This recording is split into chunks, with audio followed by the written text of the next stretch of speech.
All right, today we're jumping into a book with a title that, let's be honest, is both super intriguing and maybe a little bit uncomfortable: The Courage to be Disliked. It's all based on the psychology of Alfred Adler, and it basically promises a whole new way to find happiness.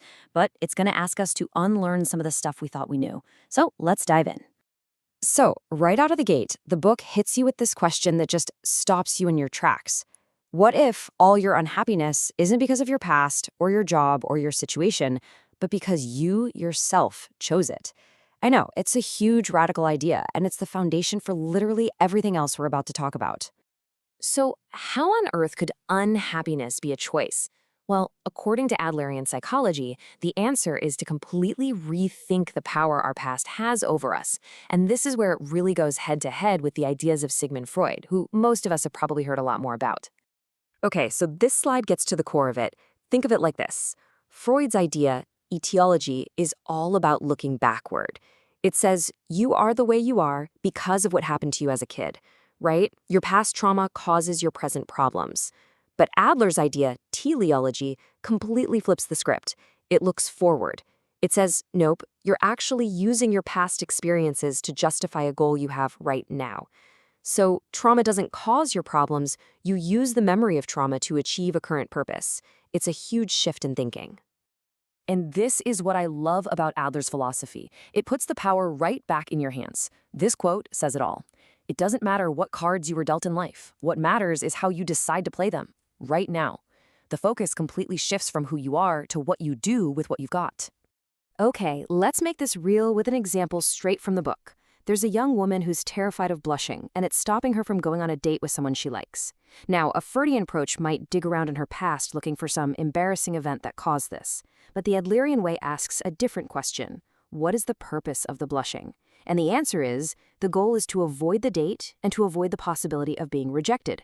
She actually created the symptom of blushing to achieve that goal. See? The problem isn't the blushing, it's the purpose it serves.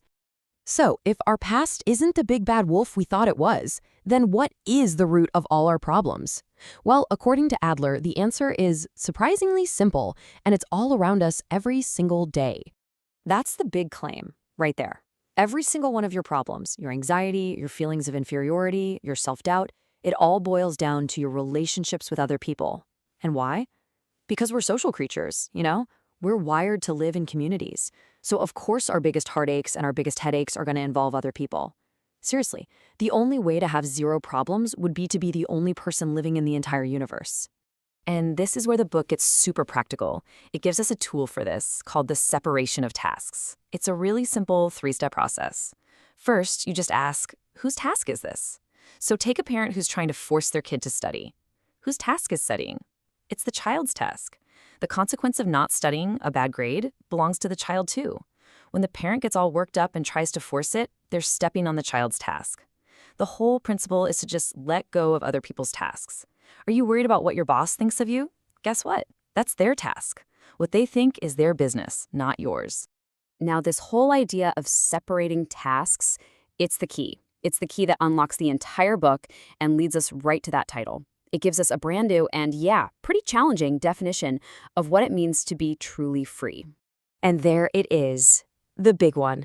According to this philosophy, real, true freedom is being disliked by other people.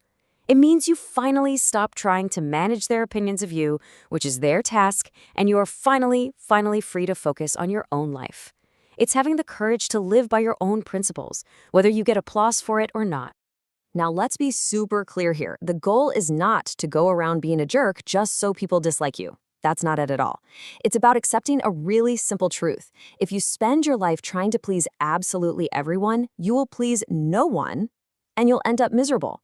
So when someone dislikes you because you're living your life authentically, that's not a failure. It's actually a sign. It's proof that you're exercising your freedom and walking your own path. So if the goal isn't to get everyone's approval, then what are we aiming for? Adler calls it a community feeling, and it's built on 3 pillars. First, self-acceptance. This means accepting yourself, flaws and all, and being okay with it. Just saying, this is me, without needing to be better than anyone else. Second, confidence in others. This is a big one. It means choosing to trust people unconditionally, to see them as your teammates, not your rivals. And finally, and this is maybe the most important part, contribution to others. This is realizing that your self-worth doesn't come from what other people say about you. It comes from the quiet internal feeling that you are useful to someone. Okay, this all sounds amazing in theory, right? But how do you actually live this way, day to day? Well, the book gives us this beautiful metaphor to show us how to put it all into practice, right here, right now. See, most of us live what the book calls a kinetic life. It's like a race to a finish line. You got to get to graduation, then the promotion, then retirement. The present moment is just a stepping stone to get somewhere else. But Adler suggests an energial life, a life lived like a dance. Now think about it. When you're dancing, are you trying to get somewhere on the dance floor? No. The point is the dancing itself. Every step, every single moment is the destination. Life isn't a line to the future. It's a series of perfect, complete moments. So in this dance of life, how do you know which way to move? What's your compass? The book says you only need one guiding star: contribution to others. As long as you have that feeling of, I am useful to someone, you'll never lose your way. And this isn't about being a martyr or sacrificing yourself. It's the opposite. It's about finding your own true happiness through that feeling of contribution.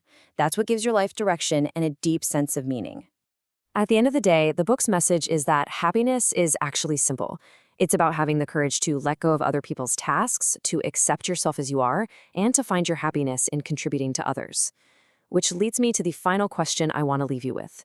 If you really truly stopped living to satisfy other people's expectations, what's the one thing you would do differently with that freedom? Thanks for watching.